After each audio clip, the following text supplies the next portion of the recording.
Hello everyone, welcome back to the channel. एक बार फिर से आप सबका स्वागत है। मिसलिनियस क्वेश्चंस की सीरीज़ है ये और पार्ट उसका ये 12वां पार्ट है। ऑलरेडी 11 पार्ट मैं अपलोड कर चुका हूँ और 3500 क्वेश्चंस की सीरीज़ में लेके आया हूँ। उसका ये 12वां पार्ट है। 11 पार्ट ऑलरेडी अपलोडेड हैं, प्लीज़ आप उन्हें ज़रूर देखना। और स्टैटिक जीके विद फैक्ट्स मैं कवर कर रहा हूँ जो इम्पोर्टेंट होंगे सारे वनडे एग्ज़ाम्स के लिए। SSC, railway, group D, NTPC, police, state exam कोई भी हो या पीईटी यानी यूपी ट्रिपल एससी पीईटी है उसके लिए। मेरा नाम है अनिल। तो चलिए शुरू करते हैं मिसलेनियस क्वेश्चंस की अपनी ये सीरीज का पार्ट 12। ठीक है, तो चलिए पहले क्वेश्चन तरफ बढ़ते हैं। अपना पहला क्वेश्चन है, निम्नलिखित में से कौन सा राज्य सबसे अधिक प्रतिनिधि लोकसभा में भेजता है? यानी उत्तर प्रदेश जो है ये 80 सीटें या 80 प्रतिनिधि जो है लोकसभा में भेजता है। ठीक है, और इसकी सीटों की लिस्ट भी मैं दिखा दूंगा आपको। लोकसभा संवैधानिक रूप से लोकसभा भारत की द्विसदनीय संसद का निचला सदन है। संसद में दो सदन हैं, एक लोकसभा और एक राज्यसभा। ये निचला सदन है लोकसभा, और जो राज्यसभा है वो ऊपरी सदन है, जिसमें उच्च सदन राज्यसभा है। देखिए क्वेश्चन फ्रेम होता है, लोकसभा कौन से सदन में है, निचला सदन है या उच्च सदन है? तो लोकसभा निम्न सदन है यानी निचला सदन है, और राज्यसभा ऊपरी सदन है। ठीक है, लोकसभा के सदस्य अपने अपने निर्वाचन क्षेत्र से प्रतिनिधित्व प्रणाली द्वारा वयस्क सार्वभौमिक मताधिकार और एक सरल बहुमत प्रणाली द्वारा चुने जाते हैं।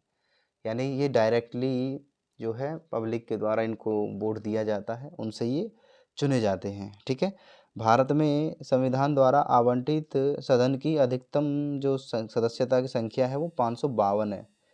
संविधान के अकॉर्डिंग 552 सदस्य होने चाहिए, जिसमें से 2 सदस्य राष्ट्रपति मनोनीत करता है। एंग्लो भारतीय जो होते हैं, एंग्लो इंडियंस जो होते हैं।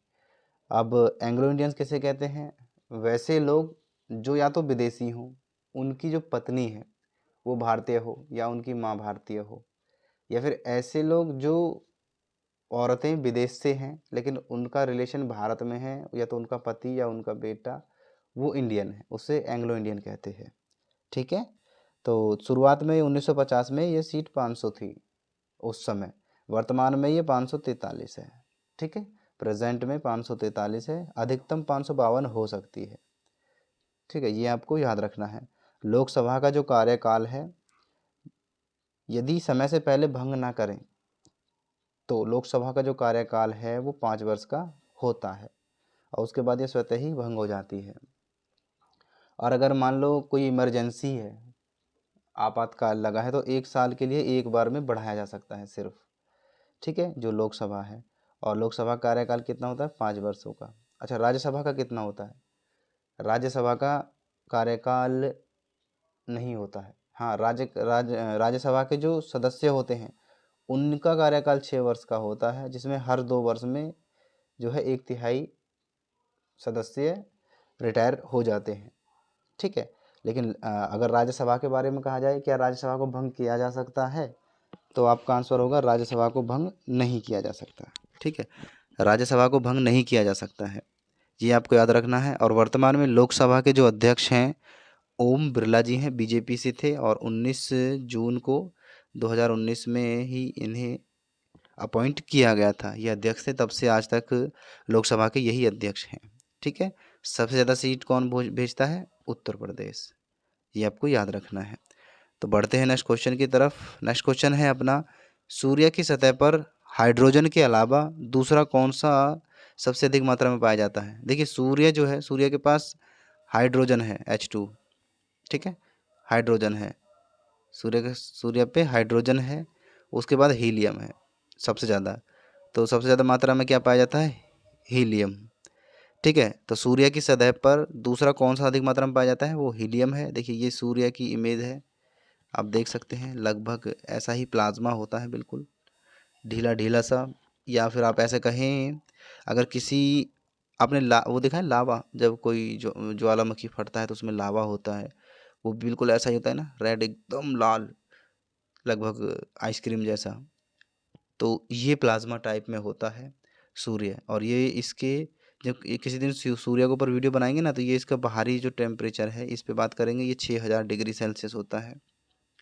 ये बाहरी टेम्परेचर 6000 डिग्री सेल्सियस होता है, ठीक है। और ये अंदर का तो पूछो ही मत, इतनी हीटिंग है इसके अंदर।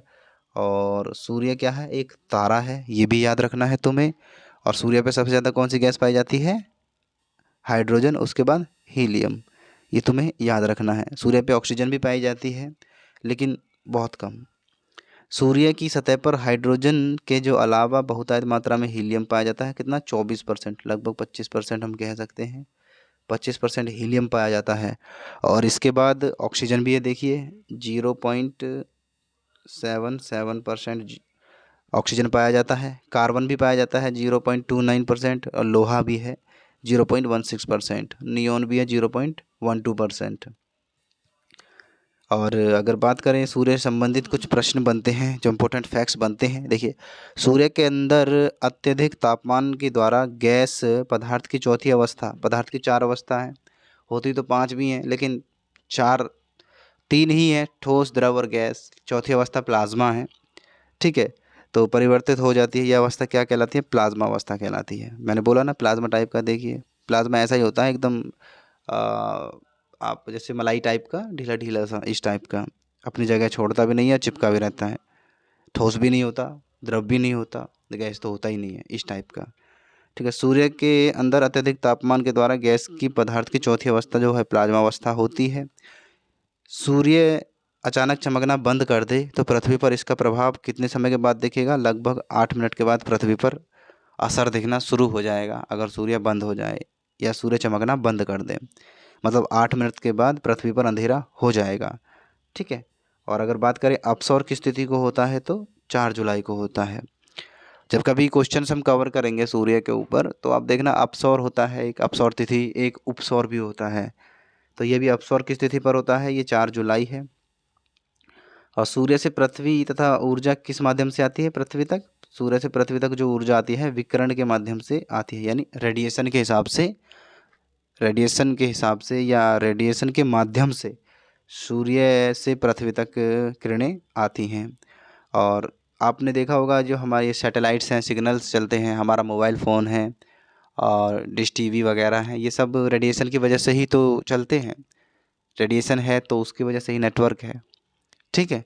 और उसी वजह से हम चैनल से इधर से उधर बदल पाते हैं और उन चैनल के हमने नाम रख दिए हैं। बस उसी तरह मनुष्य, अगर 60 किलोग्राम वाला मनुष्य है, उसका वजन है ये, तो ये कितना होगा अगर हम सूर्य पे देखें तो सूर्य पे 1604.3 किलो, यानी 1624 किलो वजन उसका सूर्य पे होगा। यानी पृथ्वी पे जो 60 किलो का व्यक्ति है वो सूर्य पर 1624 किलोग्राम का होगा, बढ़ेगा, मतलब उसका वेट सूर्य पे, ठीक है। और अगर चंद्रमा पे बात की जाए, अगर चंद्रमा पे ही बात करते तो 60 किलो का व्यक्ति 1/6 यानी 10 6 60 10 किलो का होता।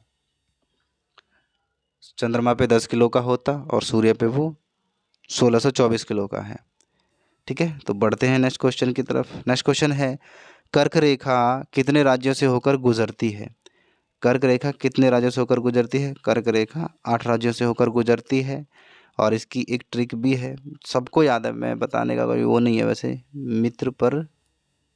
मित्र पर गमछा झाड़, ठीक है, ये इसकी ट्रिक है। तो इससे आप याद कर सकते हैं इजीली। ये 8 स्टेट हैं जिनसे होकर कर्क रेखा गुजरती है।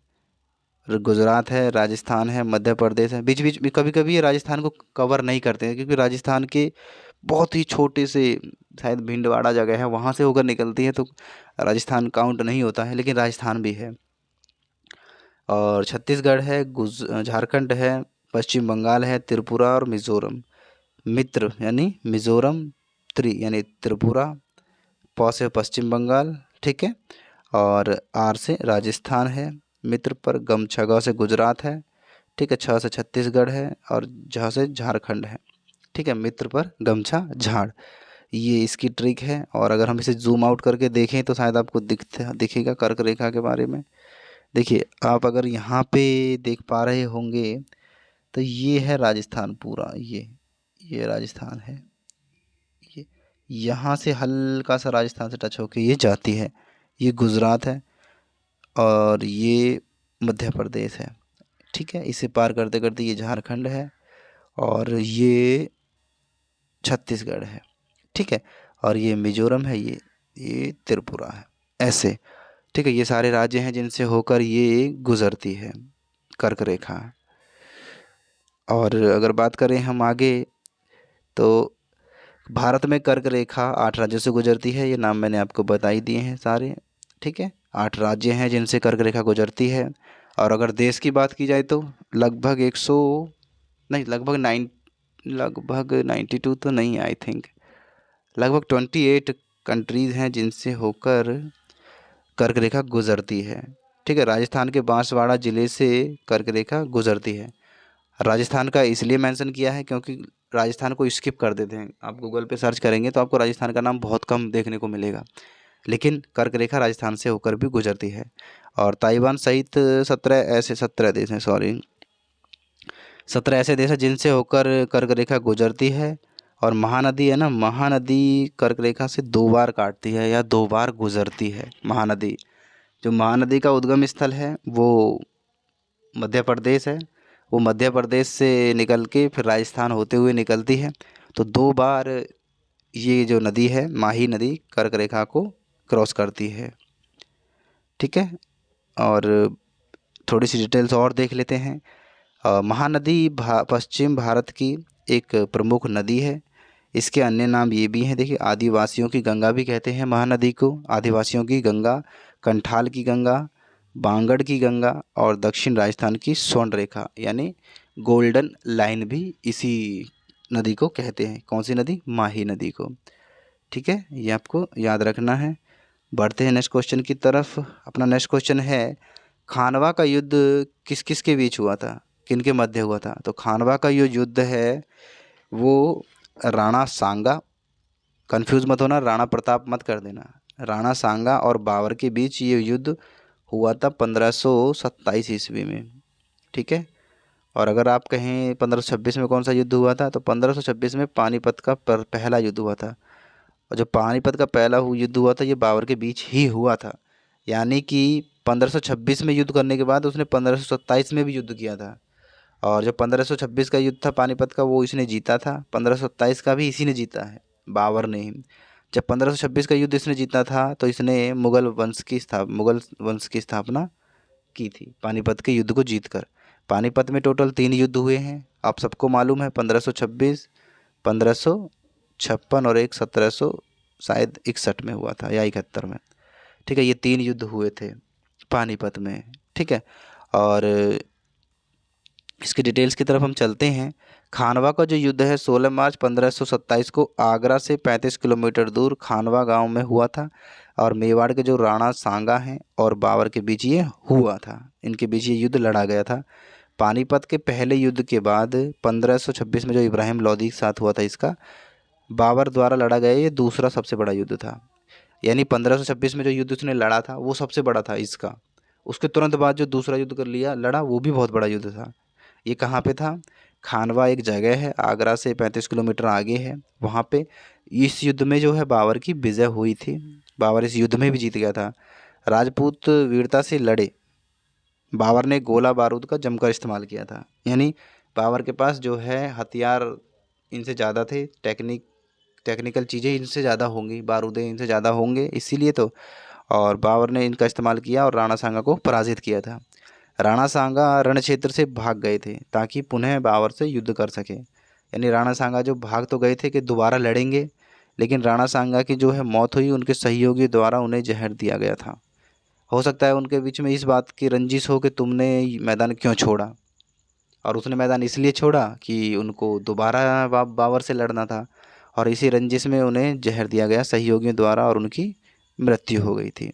ठीक है, ये आपको याद रखना है। आई होप क्लियर हुआ होगा खानवा का युद्ध किस किस के बीच हुआ है। ठीक है, बढ़ते हैं हम आगे नेक्स्ट क्वेश्चन की तरफ। साइलेंट वैली या शांत घाटी किस राज्य में है? तो साइलेंट वैली जो है वो केरल में है। ठीक है, मैं 2 राज्य कवर करूँगा, एक उत्तराखंड, उसमें कौन कौन से उत्तराखंड कवर करेंगे, कौन कौन सी घाटियाँ हैं, और एक हम कवर करेंगे हिमाचल प्रदेश। ठीक है, उसकी डिटेल्स मैं लेके आया हूँ जिससे कि सारे क्वेश्चन ये घाटियों से क्लियर हो जाएं। ठीक है, तो शांत घाटी कहाँ है? केरला में है ये शांत घाटी। शांत घाटी केरल में। शांत घाटी यानी साइलेंट वैली राष्ट्रीय भारत के दक्षिण भारत के केरल के पालक्काड़ ज़िले में स्थित एक राष्ट्रीय उद्यान है जो नीलगिरी पर्वत श्रृंखला में है। केरल में है। कहाँ पे है? नीलगिरी पर्वत जो श्रृंखला है वहाँ पे है ये। और कहाँ, कौन से ज़िले में है? पालक्कड़ ज़िले में है। ठीक है, और नीलगिरी भारत के दक्षिणी भाग में स्थित एक पर्वतमाला की श्रृंखला है। ठीक है, यह पर्वतमाला पश्चिमी घाट से श्रृंखला का हिस्सा। इस क्षेत्र में बहुत से पर्वतीय स्थल हैं जो इसे पर्यटन केंद्र भी बनाते हैं। यानी नीलगिरी की जो पहाड़ियाँ हैं वहाँ पे पर्यटन क्षेत्र भी है, लोग वहाँ देखने जाते भी हैं। और यहाँ की सबसे ऊंची चोटी कौन सी है? डोडा बेटा। सबसे ऊंची चोटी डोडा बेटा है जिसकी ऊंचाई 2637 मीटर है। मैं भारत की बात नहीं कर रहा हूँ डोडा बेटा, मैं नीलगिरी पर्वत जो श्रृंखला है उसकी सबसे ऊंची चोटी की बात कर रहा हूँ। 2637 मीटर है। ठीक है, और देखते हैं उत्तराखंड की कुछ वैलियाँ हैं, जो घाटियाँ हैं। एक फूलों की घाटी चमोली में है ये उत्तराखंड की है। सौर घाटी है, ये उत्तराखंड में है। दून घाटी है, उत्तराखंड की है। और नेलोंग या नीलोंग घाटी है, ये भी उत्तराखंड की है। जोहार घाटी उत्तराखंड में ही है। और धर्मा घाटी ये भी उत्तराखंड में है। ये उत्तराखंड की 6 घाटियाँ हैं। इन्हीं से क्वेश्चन फ्रेम होते हैं। और अक्सर उत्तराखंड एग्ज़ाम्स जो होते हैं उनके अपने स्टेट एग्ज़ाम होते हैं जो, उसमें ये फूलों की घाटियाँ या दून घाटी या फिर जौहार घाटी, इससे क्वेश्चन फ्रेम होते हैं। तो ये सारी घाटियाँ उत्तराखंड में हैं।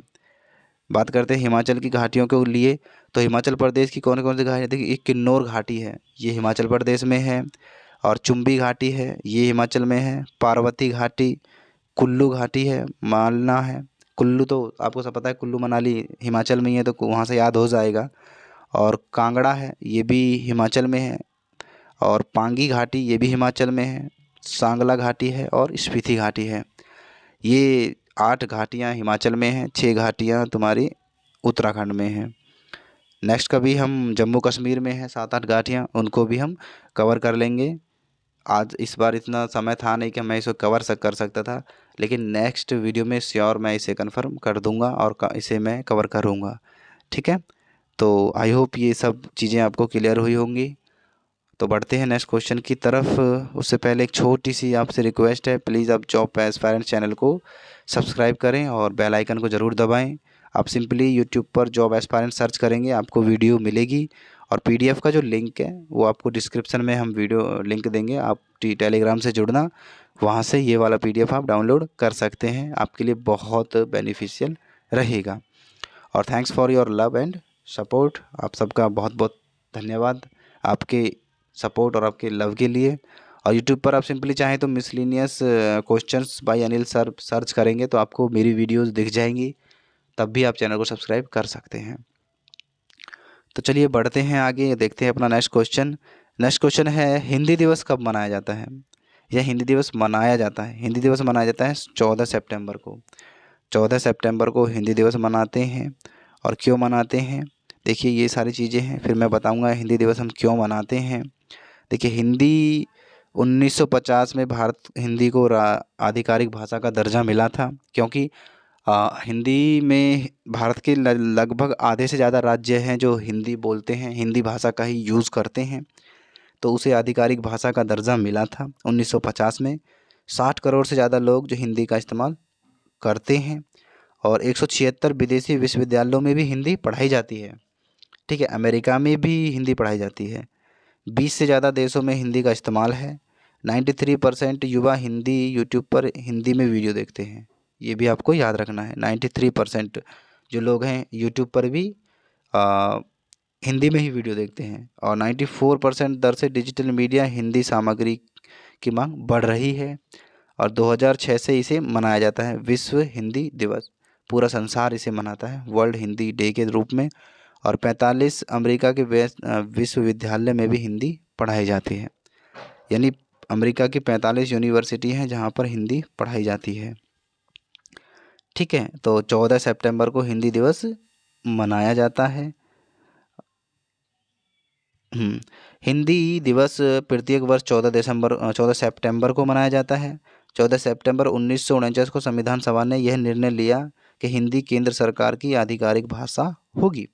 14 सितंबर को, ठीक है, 1949 में। हिंदी को प्रत्येक क्षेत्र में प्रसारित करने के लिए वर्ष 1953 में 14 सितंबर को प्रतिवर्ष हिंदी दिवस के रूप में मनाया जाने लगा। ठीक है, 1953 से हिंदी दिवस मनाते हैं। अच्छा, बात करें हम 15 सितंबर की, तो 15 सितंबर को इंजीनियर दिवस मनाया जाता है। भारत इंजीनियर दिवस है, वर्ल्ड इंजीनियर्स डे नहीं है। भारत में इंजीनियर दिवस 15 सितंबर को मनाया जाता है। और 16 सितंबर को विश्व ओजोन दिवस मनाया जाता है। अब आपके लिए मैं क्वेश्चन छोड़ रहा हूँ, ओजोन जो परत है वो कौन से मंडल में पड़ती है? ठीक है, समताप मंडल, मध्य मंडल, क्षोभ मंडल, बाह्य मंडल या अन्य बहिर्मंडल में। ठीक है, इसमें आप मुझे बताना कौन से मंडल में ओजोन परत है, या हवाई जहाज कौन से मंडल में उड़ते हैं, वायुयान। ठीक है। और 17 सितंबर को विश्व रोगी सुरक्षा दिवस मनाया जाता है, 17 को। और 16 को ओजोन दिवस मनाया जाता है, 15 को इंजीनियर्स दिवस मनाया जाता है। और 21 सितंबर को अल्जाइमर दिवस, शांति का अंतर्राष्ट्रीय दिवस भी मनाया जाता है 21 सितंबर को। ठीक है, ये सारी चीज़ें आपको याद रखनी है, आप चाहें तो इसे नोट कर सकते हैं। हम बढ़ते हैं नेक्स्ट क्वेश्चन की तरफ। हमारा नेक्स्ट क्वेश्चन है, अंतर्राष्ट्रीय साक्षरता दिवस कब मनाया जाता है? यानी इंटरनेशनल या वर्ल्ड अंतर्राष्ट्रीय इंटरनेशनल लिटरेसी डे कब मनाया जाता है? तो इंटरनेशनल लिटरेसी डे मनाया जाता है 8 सितंबर को। ठीक है, अभी देखना सितंबर से ही आपको फिर याद आएगा। 14 को क्या मनाया हमने? हिंदी दिवस। 15 को क्या मनाया हमने? इंजीनियर्स डे, भारत का है वो। और 16 को मनाया ओजोन दिवस। 17 को क्या मनाया हमने? 17 को मनाया हमने 17 को कौन सा दिवस मनाया था हमने? 17 को मनाया था हमने विश्व सुरक्षा रोगी दिवस। और 18 को अल्जाइमर दिवस मनाया था। ठीक है, तो 8 सितंबर को विश्व साक्षरता दिवस या अंतर्राष्ट्रीय साक्षरता दिवस मनाया गया था, वर्ल्ड लिटरेसी डे। शिक्षा के प्रसार को, उसकी महत्वता को जानने के लिए ये दिवस मनाया जाता है। पहली बार 1966 में 8 सितंबर को साक्षरता दिवस मनाया गया। साक्षरता दिवस मनाने का जो फैसला है यूनेस्को ने लिया था 1965 में। ठीक है, क्यों मनाया जाता है? दुनिया भर की आबादी तक, हर देश तक, समाज तक, हर गांव तक, हर समुदाय के लोगों को शिक्षित बनाना है, इसलिए ये दिवस मनाया जाता है। ठीक है, ये इसका उद्देश्य था। जितना ज़्यादा लोग शिक्षा ग्रहण करेंगे उतना ही बेहतर भविष्य परिवेश होगा, इसलिए ये दिवस मनाया जाता है। और बात करें ऑप्शन बी की, 8 मार्च को अंतर्राष्ट्रीय महिला दिवस मनाया जाता है। और 8 नवंबर को विश्व शहरीकरण दिवस मनाया जाता है, विश्व नगर नियोजन दिवस भी कह सकते हैं। और 8 नवंबर को विश्व स्तर पर ये मनाया जाता है, विश्व शहरीकरण दिवस। और अगर बात करें 8 मई की, तो विश्व रेड क्रॉस दिवस और विश्व थैलेसीमिया दिवस मनाया जाता है। ठीक है, मैंने ऑप्शन भी आपको सारे क्लियरिफाई कर दिए हैं। और ये क्वेश्चन बहुत इंपॉर्टेंट है, देखिए, किस तत्व की कमी से, यानी कौन सा एलिमेंट है जिसकी कमी से घेंगा रोग हो जाता है? देखिए, घेंगा रोग जो होता है ये गले का रोग होता है। हमारे गले में एक ग्रंथि होती है, ठीक है, उसमें थायराइड ग्रंथि होती है, थायराइड, उसमें ये रोग होता है जिससे ये गला ऐसे फूल जाता है। देखिए, ये रोगी है कोई, ये घेंगा रोग की वजह से इनको ये हुआ है। तो घेंगा रोग आयोडीन की कमी से होता है। ठीक है, मानव शरीर की थायराइड ग्रंथि को ठीक प्रकार से काम करने के लिए आयोडीन की ज़रूरत होती है। जो हम नमक खाते हैं, आयोडीन युक्त ही नमक, इसीलिए बोलते हैं सरकार खाना चाहिए। और इसकी कमी से घेंगा रोग या गोइटर भी कहते हैं इसे, या इसे गलगंड भी कहते हैं। घेंगा, गोइटर या गलगंड, ये 3 नाम इसी के हैं। ये रोग हो सकते हैं। बीमारी में गर्दन में थायराइड वाले स्थान पर सूजन आती है, इस टाइप की, देखिए। और हमारे शरीर को प्रतिदिन अपने आहार में 100 से 150 माइक्रोग्राम आयोडीन की ज़रूरत होती है। इतना आयोडीन हमें लेना ही चाहिए, नहीं तो हमें आयोडीन की कमी से घेंगा रोग, गोइटर या गलगंड रोग हो सकता है। ठीक है, तो आयोडीन का इस्तेमाल ज़रूर करें। नेक्स्ट क्वेश्चन है, नंद वंश का संस्थापक कौन था? देखिए, ये प्रथम चक्रवर्ती सम्राट महापद्म नंद हैं। इन्होंने नंदवंश की स्थापना की थी, नंदवंश साम्राज्य की स्थापना की थी इन्होंने। नंदवंश प्राचीन भारत का राजवंश था। महापद्मनंद नाम पर ही इस राजवंश का नाम नंदवंश पड़ा है। नंदवंश का जो शासनकाल था 344 ईसा पूर्व से 322 ईसा पूर्व तक रहा। इतिहास में 22 वर्षों तक मगध पर राज करने वाला यह राजवंश बहुत प्रसिद्ध था। इसी वंश के अंतिम शासक धनानंद को किन्होंने हराया था? चंद्रगुप्त मौर्य ने। वो नंद वंश के ही थे पर अंतिम शासक थे। इनको चंद्रगुप्त मौर्य ने हराकर मौर्य साम्राज्य की स्थापना की थी। तो आप कह सकते हैं क्वेश्चन फ्रेम होता है चंद्रगुप्त मौर्य ने किसको हराकर मौर्य वंश की स्थापना की थी, तो आप कहेंगे धनानंद ने। धनानंद कौन थे? नंद वंश के अंतिम शासक थे, उनको इन्होंने हराया था। ठीक है। उदयन, अगर हम उदयन की बात करें, उदयन 460 ईसा पूर्व से 444 ईसा पूर्व, इन्हें उभयभद्र के नाम से भी जाना जाता है।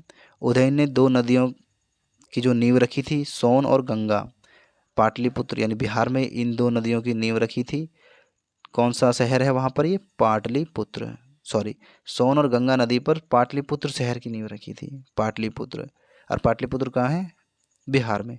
अशोक विश्व प्रसिद्ध, अशोक की बात करें हम, विश्व प्रसिद्ध शक्तिशाली भारतीय मौर्य राजवंश के महान सम्राट थे। मौर्य राजवंश कौन सा? यहीं पे जिस चंद्रगुप्त मौर्य राजवंश से थे ये। ठीक है। अशोक बौद्ध धर्म के सबसे प्रतापी राजा थे। सम्राट अशोक का पूरा नाम देवानंद प्रिय अशोक यानी राजा प्रियदर्शी या देवताओं का प्रिय, इनका ये नाम था।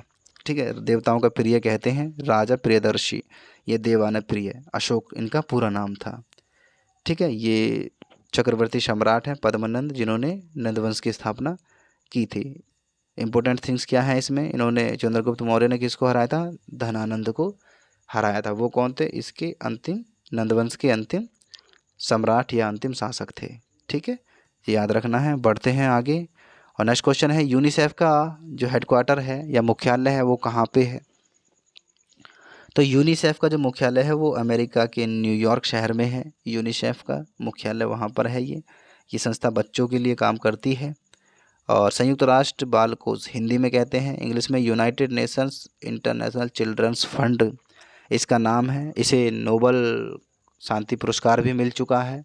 इसे इंदिरा गांधी शांति पुरस्कार भी मिल चुका है। ये आपको याद रखना है। इसकी स्थापना संयुक्त राष्ट्र की महासभा ने 11 दिसंबर 1946 को की थी। इसका उद्देश्य द्वितीय विश्व युद्ध में नष्ट हुए राष्ट्रों के जो बच्चे हैं उनको खाना, स्वास्थ्य सेवाएं उपलब्ध कराना था। और 1953 में यूनेस्को जो है संयुक्त राष्ट्र का स्थायी सदस्य बन गया था। 1953 में यूनिसेफ को 1965 में बेहतर कार्य के लिए शांति का नोबेल पुरस्कार भी मिला था 1965 में। और 1989 में यूनिसेफ को इंदिरा गांधी शांति पुरस्कार भी मिल चुका है। और वर्तमान अध्यक्ष अभी प्रेजेंट में 2022 की बात कर रहा हूँ मैं, कौन है? कैथरीन रसेल हैं, इसकी अध्यक्ष हैं कैथरीन रसेल। तो ये सारी चीज़ें आपको याद रखनी है। इन वीडियो यहाँ पर हमारी एंड होती है। So thanks for watching, thanks for your love and support. Please video को आप शेयर ज़रूर करना, चैनल को सब्सक्राइब करना। जो भी नए हैं, जॉब एस्पायरेंट्स चैनल का नाम है, ज़रूर सब्सक्राइब करके बेल आइकन दबा लेना। और पीडीएफ आपको जो है डिस्क्रिप्शन में लिंक मिलेगा, टेलीग्राम पे मिल जाएगा। ठीक है। तभी अभी हमारी वीडियो यहाँ पर एंड होती है। सभी को जय हिंद, जय भारत।